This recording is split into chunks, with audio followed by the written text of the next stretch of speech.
কাটিকড়া সিদ্ধেশ্বর থেকে বছর ২১-এর পূজানাথ নামে এক গৃহবধূ নিখোঁজ হওয়ার ঘটনায় চাঞ্চল্য সৃষ্টি হয়েছে।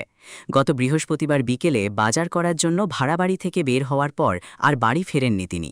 কর্মস্থল থেকে ফিরে স্ত্রীকে না পেয়ে ফোন করলে তার মোবাইল সুইচড অফ পান তার স্বামী প্রান্তোষনাথ।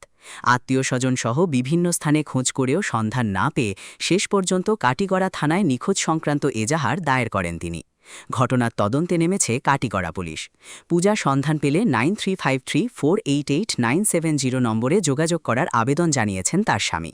উল্লেখ্য, প্রান্তোষনাথ শ্রীভূমি জেলার দুর্লাভছড়ার বাসিন্দা এবং কর্মসূত্রে স্ত্রীকে নিয়ে সিদ্ধেশ্বরে ভাড়া বাড়িতে থাকেন। কাটিগড়া থেকে সমীন্দ্র পালের প্রতিবেদন, ঈশান বাংলা নিউজ। আমার নাম প্রান্তোষনাথ, আমার বাড়ি দুর্লভছড়া বেটারমন।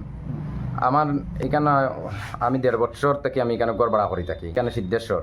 আমার স্ত্রী লইয়া আমি সিমেন্টের কাজ করি, আমি বাইরে কাজ করি, আমি মাঝে মধ্যে আসা যাওয়া করি। এখানে আসা যাওয়া করার পরে এখানে তো আমার স্ত্রীরে টাকা পয়সা ফাটাইয়া দেওয়ার পরে তাই তো এখানে বাজার খরচ করে, তাকে রয়ে খায়, ছেলে মেয়ে নাই আমার।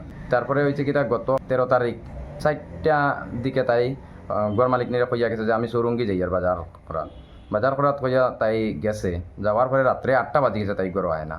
তারপরে ঘর মালিক নিয়ে দেখুন যে 8টা বাজে গেছে, ঘর তো নাই। আমারে ফোন করছেন, ফোন করে বলছেন যে তাই একটা ফোন করে দেখছেন রাত্রে 8টা বাজে গেছে, তাই তো ঘর আইল না।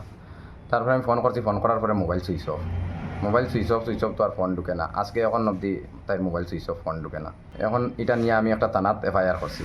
আমি বহুত খুঁজাখুঁজি করিয়া তাই কোনো সন্ধান পাইয়ার না। এখন সন্ধান পাওয়ার লাগে কেউ যদি দেখিয়া থাকেন তাইলে একটু এই নাম্বার দেওয়া হইব, এই নাম্বারে যোগাযোগ করবা। দয়া করে আমারে একটু হেল্প করুন।